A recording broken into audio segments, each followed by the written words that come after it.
आज हामी यसैया 33 अध्यायमा जाउँ, जसको शीर्षक मैले राखेको छु, सियोनमा बस्नेहरू बिरामी हुने छैनन्, तिनीहरूका पाप क्षमा हुनेछन्। तर त्योभन्दा माथि यो चाहिँ अन्तिम पदमा त्यो भनिएको छ भने सुरुका पदबाटै हामी हेरौँ। एक पदबाट यसैया 33 को 1 देखि 24 हामी हेर्नेछौँ, जसको शीर्षक मैले राखेको छु, सियोनमा बस्नेहरू बिरामी हुने छैनन् अनि तिनीहरूका पाप क्षमा हुनेछन्। सुरुवात यसरी हुन्छ, धिक्कार त नाश गर्नेलाई जो आफै चाहिँ नष्ट पारिएको छैनस्, त विश्वासघातीलाई धिक्कार जसलाई चाहिँ कसैले विश्वासघात गरेको छैन। जब तैँले नाश गर्न बन्द गर्छस् तब तँ पनि नष्ट पारिनेछस्। जब तैँले विश्वासघात गर्न बन्द गर्छस् तब तँलाई विश्वासघात गरिनेछ।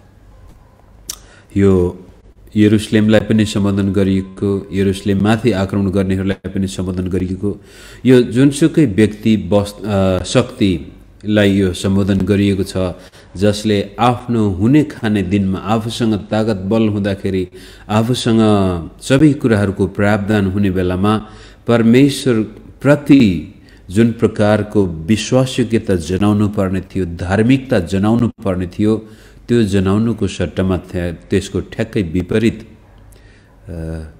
गरिएको थियो।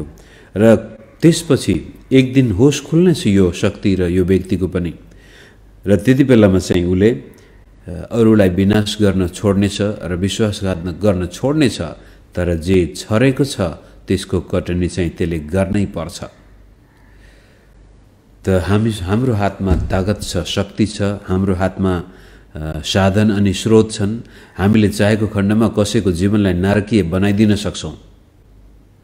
कुनै त्यसको प्रत्यक्ष क्षतिपूर्ति नै गर्नु नपर्ने होला, तर परमेश्वरको नजरबाट त्यो कुनै कुरो लुकेको हुँदैन। परमेश्वरले प्रत्येकलाई त्यसका कर्म अनुसारको फल दिनुहुनेछ।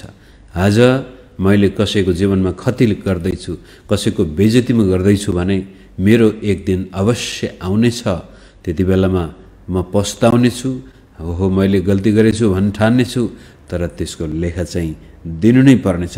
त्यस किसिमले सुरुवातमै यो सियोनमा बस्नेहरू पनि यस्ता छन्, यरुशलेममा बस्नेहरू, राजाहरू, त्यहाँका विश्वासीहरू पनि यस्तै थिए, जसले परमेश्वरले दिएको वचनको उल्लङ्घन गरेर आफ्नै अधर्ममा तिनीहरू रमाइरहेका थिए। तर एक दिन तिनीहरूलाई पनि त्यो गरिनेछ। अब 2 पद, हे परमप्रभु हामीमाथि अनुग्रह गर्नुहोस्, हामी तपाईँको चाहना गर्दछौँ। बिहानै पछि तपाईँ हाम्रा शक्ति र दुःखमा हाम्रो उद्धार हुनुहोस्। अब यो माथि थिचोमिचोमा गरिएको छ। शक्तिशाली व्यक्तिहरूले, शासकहरूले, हुने खानेहरूले दुःख दिएको छ।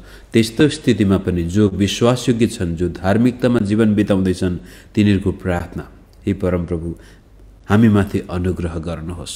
यो शब्द आफैमा कति महँगो शब्द हो, कति रहस्यले भरिएको शब्द हो। परमेश्वरको अनुग्रह हामीमा छैन भनेदेखि त संसारले त हामीलाई खर्लपै निलिदिन्छ, परिस्थितिले हामीलाई कुजो बनाइदिन सक्छ। तर पनि पावलको भाषामा, जब म कमजोर हुन्छु तब म शक्तिशाली हुन्छु, किनभनेदेखि मेरा कमजोरीमा परमेश्वरको शक्तिले काम गरेको म देख्दछु। किनकि जब जब म कमजोर हुन्छु, मेरा कमजोरीलाई छोप्नको लागि परमप्रभुको अनुग्रह ममा प्रशस्तै हुन्छ। किनभने प्रभुले नै पावललाई भन्छ, पावल, जब तिम्रो कमजोरीलाई मेरा अनुग्रहले सक्षम बनाउनेछ। My grace is sufficient in your weaknesses, तिम्रा कमजोरीमा मेरो अनुग्रह प्रशस्त हुनेछ। यी मानिसहरू थिचोमिचोमा परेका छन्, दुःखमा परेका छन्, पेलिएका छन्। त्यस्तो स्थितिमा पनि प्रार्थना गर्छन्, प्रभु हामीमाथि अनुग्रह गर्नुहोस्। कतिखेर बिहानै पछि, हरेक दिन बिहानबाटै परमप्रभुमा त्यस्तो आचरण, त्यस्तो मनोभाव लिएर, मनोवृत्ति लिएर हामी दिनलाई सुरु गर्दछौँ भनेदेखि निश्चय नै प्रभुले प्रत्येक पाइला पाइलामा आफ्नो अनुग्रह हामीमाथि प्रकट गर्नुहुनेछ। जति जति कमजोर हामी बन्दछौँ, त्यति बढी परमप्रभुको अनुग्रहले हामीलाई छोप्छ, तागत, बल, ज्ञान, बुद्धि, विवेक, साहस दिन्छ। र त्यसै कारण कमजोरीमा परमेश्वरको शक्ति प्रकट हुन्छ। 3 पद, तपाईका स्वरको गर्जनमा मानिसहरू भाग्छन्, तपाईँ उठ्नुहुँदा जाति जातिहरू छरफष्ट हुन्छन्। हे जाति जातिका मानिसहरू, तिमीहरूका लुटको कटनी ससाना, यो ससाना भन्नाले जवान सलहहरू, भोकाका सलहहरू, जे पा त्यही खाइदिने खालको बोक्रै समेत खाइदिने सलहहरूले खाए झैँ हुनेछ। सलहहरू झैँ मानिसहरू त्यसमा झम्टिनेछन्। अर्थात् जब कमजोर मानिसले परमेश्वरमा पुकारा गर्दछ, त्यसको पुकाराको प्रतिफलमा परमेश्वर आफ्नो हात उचाल्नुहुन्छ, त्यसका प्रार्थना सुन्नुहुन्छ। कमजोर मानिसका प्रार्थना डरलाग्दा हुन्छन्। मित्रहरू, याद गर्नुहोस्, जो निर्दोष छ, जो कमजोर छ, जो असहाय छ, उसको मानवीय सहायता छैन, मानिसले उसलाई नरकीय जीवन बनाइरहेछ। त्यति बेलामा हृदय फुटाएरै परमप्रभुमा भरोसा राखेर मानिसप्रति तितोपना हुनुको सट्टा, दुःख दिने प्रति बदलाको प्रतिशोधको भावनाको सट्टा पश्चातापको भावना लिएर आफ्ना कमजोरीलाई स्वीकार गर्दै परमप्रभुबाटको सहायता पाउनको लागि तिर्खाएर जब कमजोर मानिसले प्रार्थना गर्दछ, त्यसका प्रार्थना सुनाइ हुन्छन्। र फलस्वरूप जब परमेश्वरले त्यसलाई सहायता गर्न आफ्नो हात उचाल्नुहुनेछ, तब शक्तिशालीहरू छरफष्ट हुनेछन् र तिनीहरूको जीवनमा परमेश्वरको हात त्यो भोकाका सलहहरू आए जस्तै सबै कुरा उजाडो हुन सक्ने सम्भावना त्यहाँ हामी देख्दछौँ। त्यसै कारण परमेश्वरको वचनलाई जीवनमा जस्ताको तस्तै हामी स्वीकार गरेर त्यस वचन अनुसार आफ्नो जीवन अगुवाई गर्न दिन्छौँ भने वास्तवमै विश्वासी एकदमै शक्तिशाली जाति बन्दछ, शक्तिशाली विश्वासी बन्दछ। 5 पद, परमप्रभु उच्च हुनुभएको छ, किनकि उहाँ उच्चमा विराजमान हुनुहुन्छ। उहाँले सियोनलाई न्याय र धार्मिकताले परिपूर्ण पार्नुहुनेछ। तिमीहरूका समयको लागि उहाँ पक्का जग र मुक्ति तथा ज्ञान र बुद्धिको बहुमूल्य भण्डार हुनुहुनेछ। परमप्रभुको भय मान्नु नै यस भण्डारको साँचो हो। अब याद गर्नुहोस्, हामी सियोनमा बस्नेहरू, यरुसलेममा बस्नेहरू, सियोन भन्ने बित्तिकै यो मसीहले राज्य गर्ने स्थान हो। यरुसलेम पनि यो भौतिक यरुसलेम मात्र नभएर यसको आत्मिक अर्थ छ। सियोन, यरुसलेम, मसीहको राज्य भन्ने बित्तिकै जहाँ जहाँ ख्रीष्ट येशू राज्य गर्नुहुन्छ त्यहाँ परमप्रभु उचालिनुहुनेछ र त्यसपछि उहाँले त्यहाँ आफ्नो न्याय र धार्मिकता कायम गर्नुहुनेछ। र ती मानिसहरूका निम्ति उनीहरूको समयको लागि याद गर्नुहोस्, 2700 वर्ष अगाडिको कुरो हामी पढ्दैछौँ यहाँ येसायाले बोल्दाखेरि। त्यति बेला पनि उहाँ त्यो चट्टान, आज पनि येशू प्रभु हाम्रो त्यो जग हुनुहुन्छ, त्यो चट्टान हुनुहुन्छ।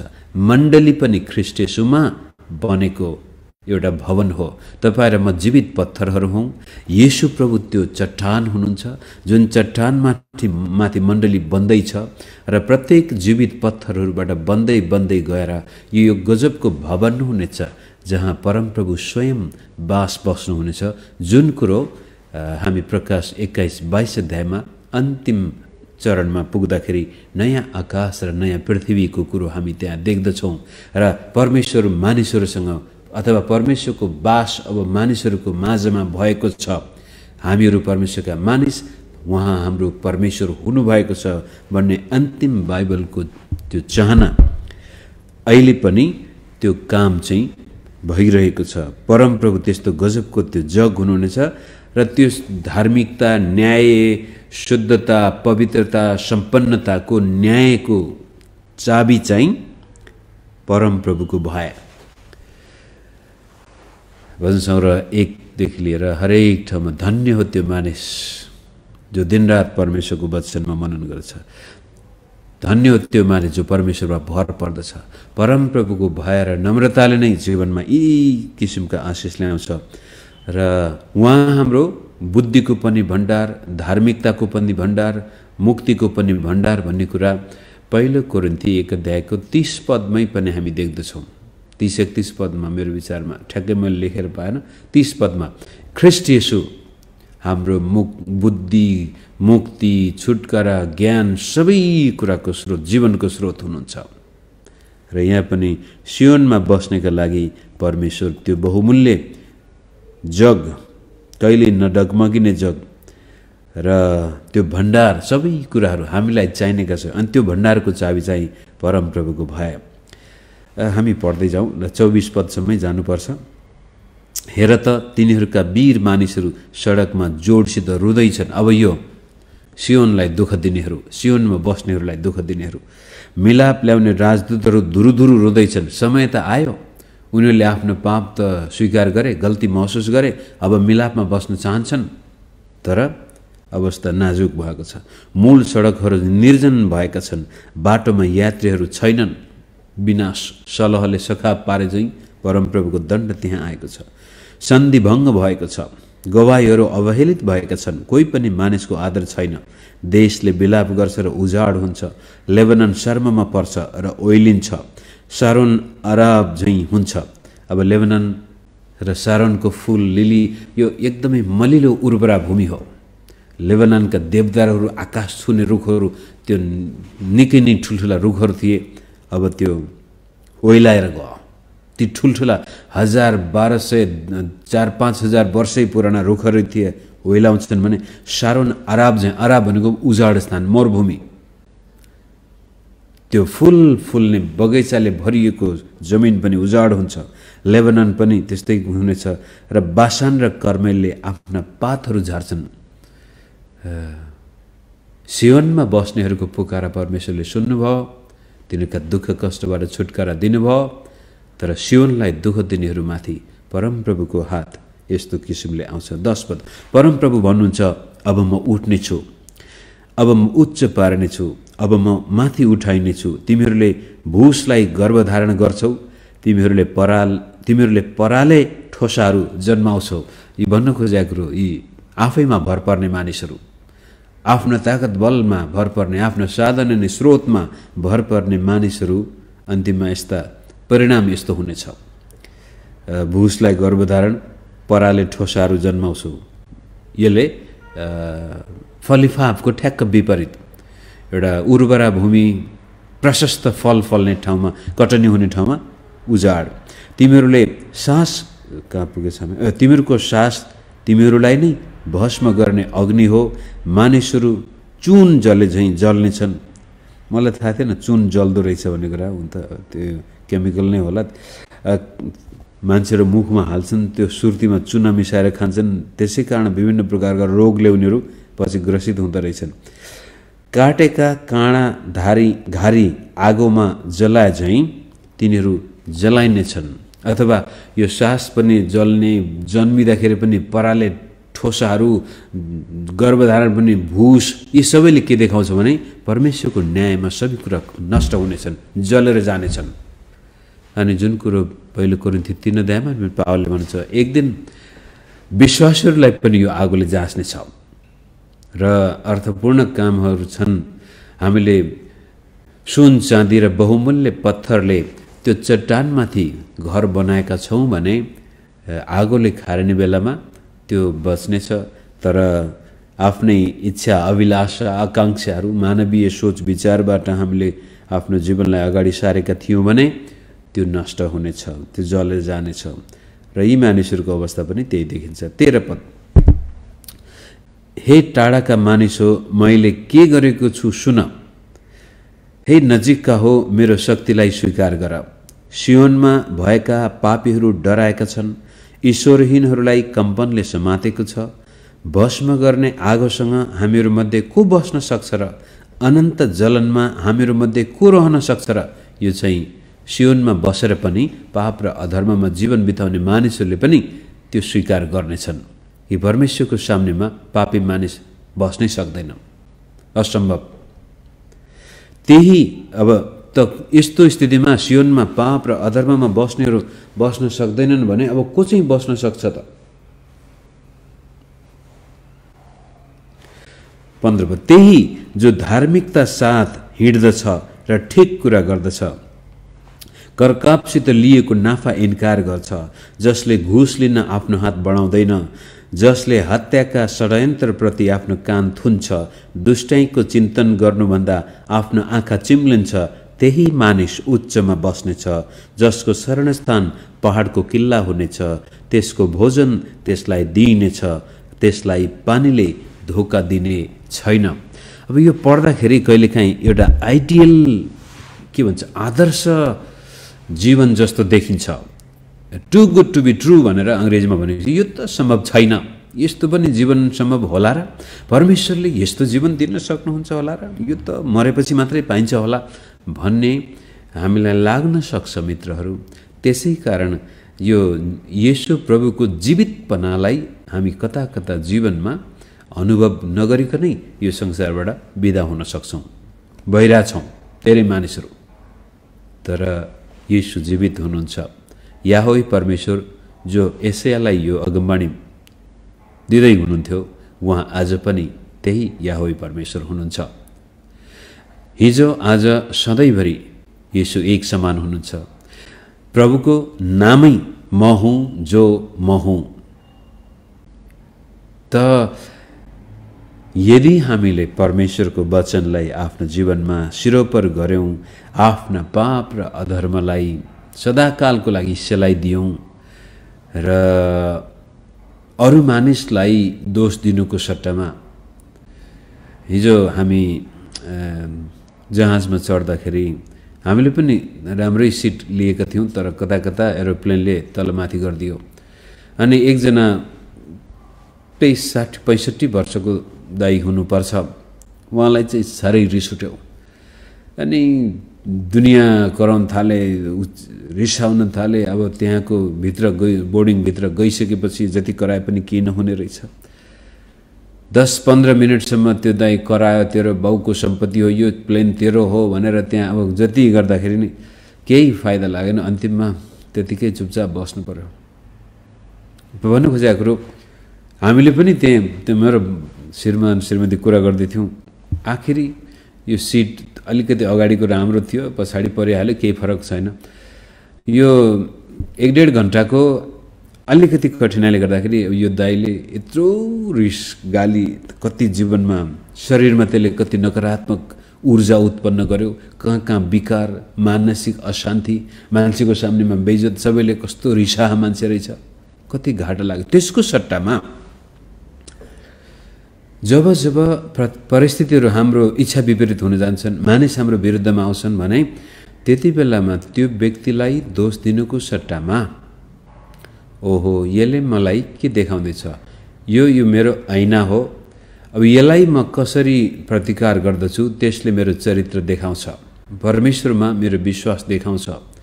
मैले त्यो व्यक्तिलाई, त्यो वस्तुलाई, त्यो परिस्थितिलाई अब कसरी इन्टरप्रेट गर्छु भनेर त्यो चेतना बोध हुन सक्यो, सोच्न सक्यो घोरेर, ओहो रिस त मलाई पनि उठेको छ, अब यो रिस व्यक्त गर्नको लागि म के गर्दैछु र यसले मलाई परमेश्वरको नजरमा र मानिसको नजरमा र आफ्नो नजरमा कहाँ राख्छ भन्ने त्यो चेतना हामीमा आइदिएको खण्डमा हामीलाई सही मार्गमा जान अत्यन्तै मद्दत मिल्छ।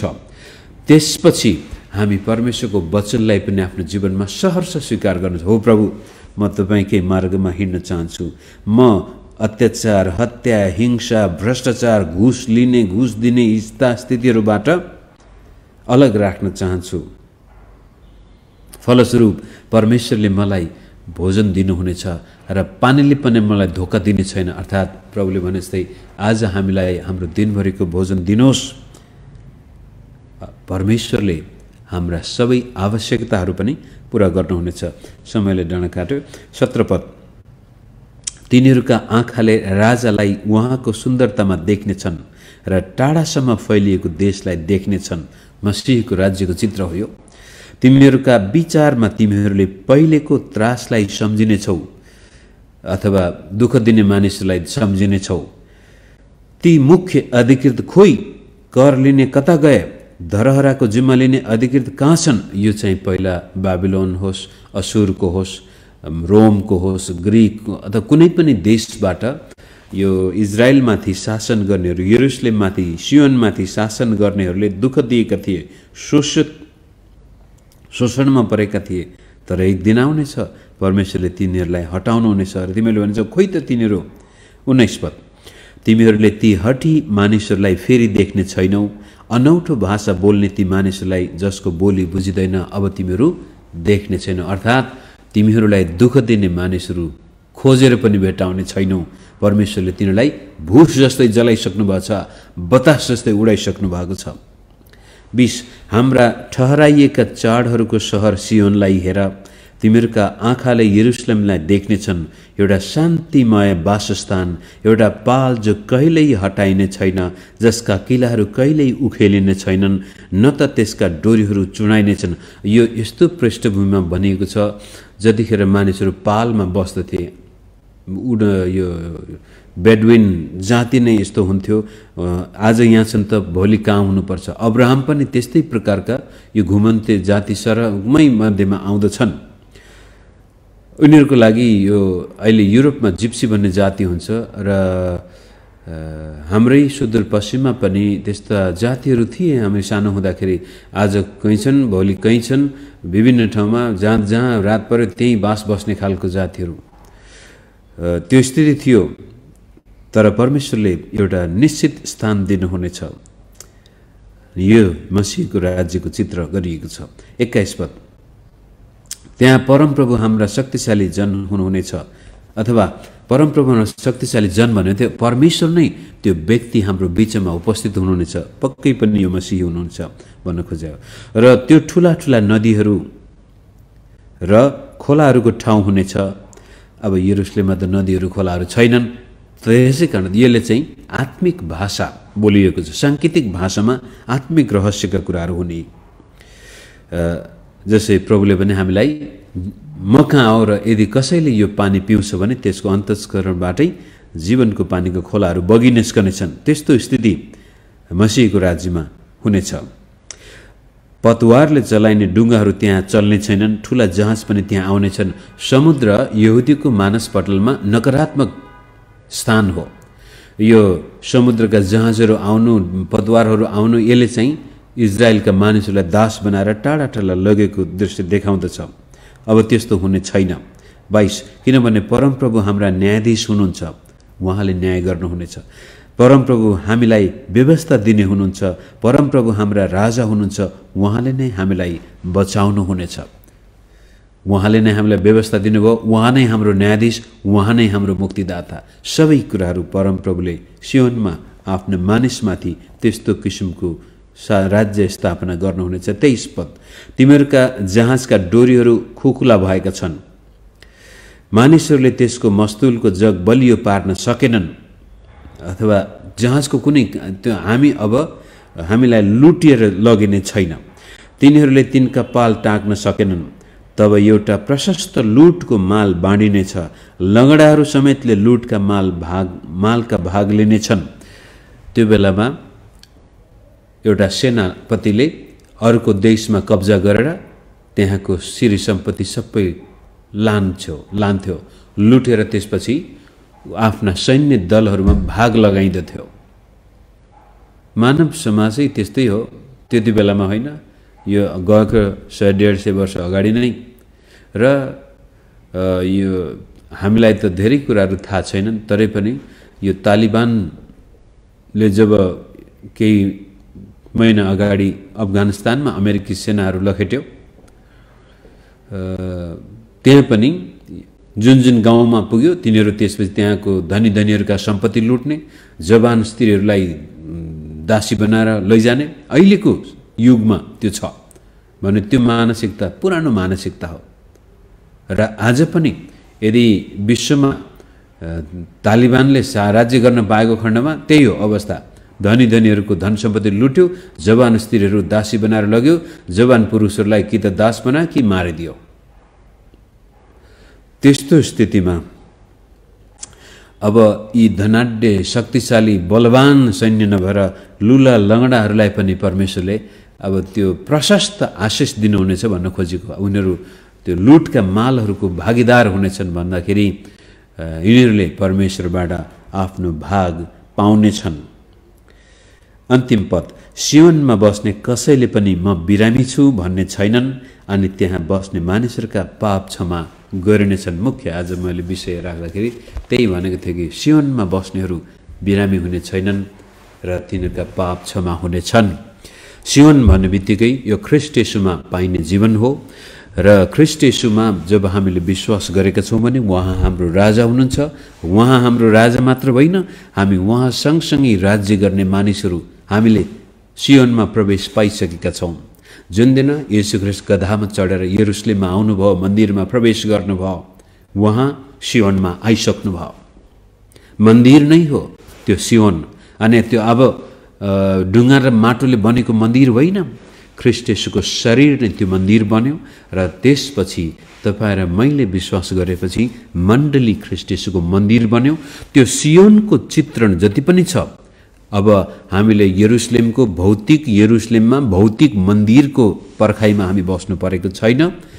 परमेश्वरले अन्य जाति र यहुदी जातिबाटै नयाँ जाति उत्पादन गरिसक्नु भएको छ र त्यो नयाँ मन्दिर, नयाँ सियोन स्थापना गरिसक्नु भएको छ र ख्रीष्ट येशूमा पुरानो नियमका जति पनि अगमबाणीहरू छन्, इजरायलले गर्नुपर्ने पुरा कर्तव्य ख्रीष्ट येशूले गरिसक्नु भएको छ। इजरायललाई दिएका प्रतिज्ञाहरू पनि ख्रीष्ट येशूमा पुरा भएका छन् र उहाँमाथि विश्वास गर्ने प्रत्येक व्यक्ति त्यो सियोनको नागरिक बनेको छ र परमप्रभु उसको निम्ति उठिसक्नु भएको छ र उसमाथि परमप्रभुको न्याय पनि स्थापना भएको छ, धार्मिकता पनि स्थापना भएको छ। अब चाबी भनेको परमप्रभुको भय। आफैलाई नम्र बनाएर परमेश्वरको भयमा हामी जीवन बिताउँछौँ भने सियोनमा परमेश्वरको धार्मिकता र न्याय हाम्रो जीवनमा अनुभव गर्न सक्नेछौँ। हाम्रो जीवनलाई उजाड पार्ने कुराहरू पनि परमेश्वरले हरियालीमा परिवर्तन गर्न सक्नुहुन्छ। आउनुहोस् हामी छोटो प्रार्थना गरेर फेसबुकका मित्रबाट बिदा हुन्छौँ।